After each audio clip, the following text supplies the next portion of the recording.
Alcalá. Y bueno, pues les pido que me acompañen a ver el siguiente testimonio de Rubén. Para mí ser viudo es un estado que no tiene una definición clara, sin embargo es un estado en el cual el ser humano ve truncado muchos de sus proyectos personales.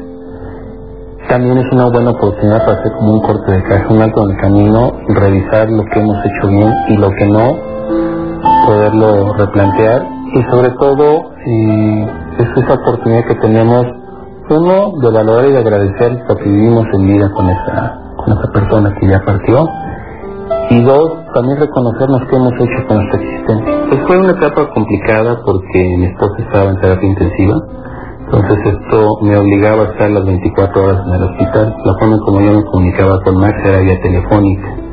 Siempre nos brindamos una llamada durante los 10 días de agonía de mi esposa, y fue como así tuvimos comunicación hasta el desenlace.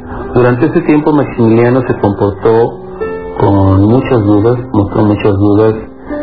Max tuvo mucha incertidumbre precisamente porque no sabía. Lo único que él alcanzó a ver al principio fue cuando Manny salió de esta casa en ambulancia, y durante 10 días pues no me vio más que una sola ocasión, y yo lo escuchaba, ¿no? Con ese temor, sin embargo también con ese halo de confianza de que pues pronto íbamos a regresar por él. Se convirtió en una persona un poco más retraída, un poco más seria.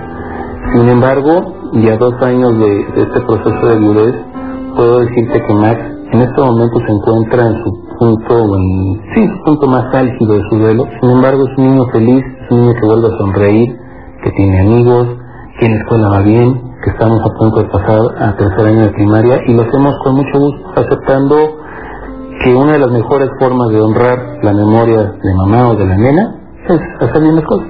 Sin embargo, el primer reto fuerte en cuestión de ceremonias o festividades de la escuela fue el 10 de mayo. Y ese primer 10 de mayo yo decidí que Max no fuera a la escuela. Teníamos una bondad, que ese día es el día de mi cumpleaños, entonces como que lo disfrazamos por ahí, ¿no? Entonces ese día no fue a la escuela, yo me salí temprano del trabajo y nos quisimos festejar mi cumpleaños.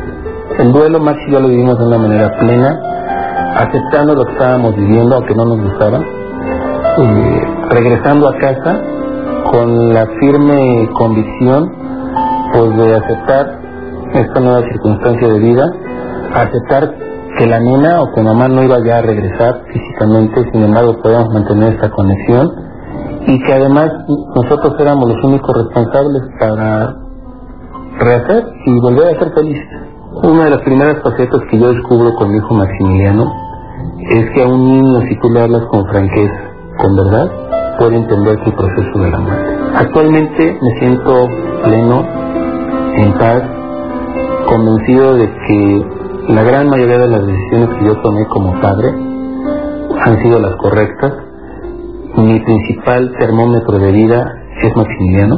No se requiere ser viudo para dar gracias de que tienes esposa, de que tienes hijos, de que tienes salud. A veces damos por sentado que eso va a estar ahí, pero vivir en carne propia hasta que la muerte nos separe sí es bien complicado. Que no se lo desea a nadie, sin embargo es una situación inevitable para todos. Bueno, pues como ustedes pueden ver, vivir la pérdida de la pareja es otra situación difícil de sanar. Y bueno, Rubén, bienvenido, qué gusto tenerte por acá. Gracias, Julio. Y bueno, ¿cómo saliste adelante de este experiencia? Pues asumiendo esta nueva circunstancia de vida, aceptando que florecen muchos sentimientos que en los segmentos anteriores se han manifestado. En mi caso, lo primero que sentí fue mucho miedo a que me quedaba solo, y me quedaba solo con un hijo, ¿no? Miedo a no saber cuándo iba yo a morir y qué iba a pasar con Maximiliano si esto pasaba, o un proceso al inverso, ¿no? Que Maximiliano muriera antes que yo, ¿no?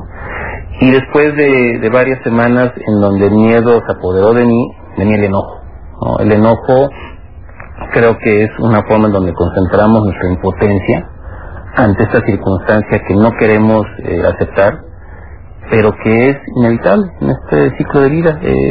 Creo que al día de hoy el poder hablar de este tema y poderlo transmitir, seguramente ahorita Max me está viendo, nos retroalimenta como personas. ¿Cómo se lo dijiste, Max? Pues mira, yo recordé una pequeña enseñanza de uno de mis abuelos que me decía: A un niño solamente dile lo que te pregunta, ¿no? Y esto es mucho, yo asocio mucho el tema de la muerte con el sexo, ¿no? Cuando estamos formando a los niños, a veces nos preguntan algo, nosotros damos muchas vueltas cuando nos están pidiendo exclusivamente una definición. En tema de mamá, pues Max tenía conocimiento de que estábamos en un hospital, ¿no? Por estar en terapia intensiva él no podía estar. Sin embargo, yo estaba en comunicación constante vía telefónica con él. Él, afortunado o desafortunadamente, fue testigo de cuando la nena sale de casa, ¿no? Y sabe que se puso mal. Y cuando ocurre que la nena fallece, yo voy a casa de una de mis cuñadas, donde estaba Maximiliano, a darle la noticia. Fue el viaje más largo de mi vida, porque no encontraba precisamente las palabras. Y lo único que alcancé a decirle fue, recuerdas que la nena, que mamá estaba enferma de su cabeza, que le dolía mucho. Bueno, ya su cuerpo no reaccionó, su salud no pudo mejorar y falleció, y no la vamos a volver a ver físicamente, y quiero que nos despidamos. ¿Cómo? Quiero que me acompañes a la funeraria, ¿no? Que veas por última vez el cuerpo de mamá, pero sin embargo podemos desde este momento desarrollar un vínculo emocional. Basta con invocarla, con pensarla, con soñarla, para saber que está ahí. Y como aparece en la cápsula, ¿no? A diario no se requiere dedicarle unos minutos, sino de manera espontánea, recordar a la nena, ¿no? Regresar a esos lugares, ¿no? Al centro comercial, al cine, al parque. Y cuando Max abre el tema y recuerda alguna anécdota, pues retroalimentarla. También decían los expertos, estas reuniones, ¿no? Que a veces funcionan con familia, con amigos, sí, creo que esto retroalimenta, enaltece y podemos recordar anécdotas, ¿no? Y creo que ese es el principio de un largo camino. ¿Él de repente te dice, quiero hablar de mi mamá? Sí. De hecho, fue curioso porque yo al elaborar un libro sobre esto, yo lo involucré, ¿no? Y él de momento leía pasajes, me veía en la computadora escribir, me preguntaba, y cuando él veía algunos pasajes, pues me preguntaba por mamá. De hecho, una de las decisiones que yo tomo son las pertenencias, que es algo importante que yo quiero transmitir, que podamos preparar nuestra muerte, ¿no? Tomar la decisión de qué queremos que hagan con nuestras pertenencias. Yo no tuve esta instrucción de la nena. Alcanzo a razonar de que una de las mejores formas de que las pertenencias de la nena cobren vida es regalarlas a las personas que más la querían, en este caso sobrinas, hermanas, para que las portaran con orgullo, y yo decido quedarme con algunas pertenencias, las más simbólicas, ¿no? Mando a hacer un baúl en donde guardo, ¿no? Perfectamente cada una de sus prendas, y esto se convierte como una especie de museo privado para Max y para mí. Yo quería comentar una cuestión sobre esto. A veces no es fácil prepararse para morir, y cuando estamos en vida, la verdad es que pensamos, como bien decía Cita hace un rato, que vamos a estar vivos. Por ejemplo, no sé, cuando nos piden que hagamos testamentos, cuando nos dicen que cuando llegamos a un hospital y suceda determinada cosa, digamos con anticipación cómo queremos que actúen, realmente se vuelve complejo para las personas, porque no nos es grato pensar en ese momento. Claro. Y aparte de todo, resulta que las personas que efectivamente lo hacen, a la hora de la hora las circunstancias se presentan completamente diferentes a como nosotros nos las habíamos imaginado en un primer momento, y todo lo que nosotros dijimos que queríamos que fuera, pues resulta que no es, porque las circunstancias son diferentes y los personajes y las acciones y las decisiones que se toman en ese momento también son distintas. Y es que aparte tú ya no estás ahí, y los que toman las decisiones son los que se quedan, ¿no? Otros. A mí me suena, bueno, tú te escuchas, Rubén, como muy tranquilo y muy seguro. ¿Ustedes ya sabían que ella estaba enferma? No.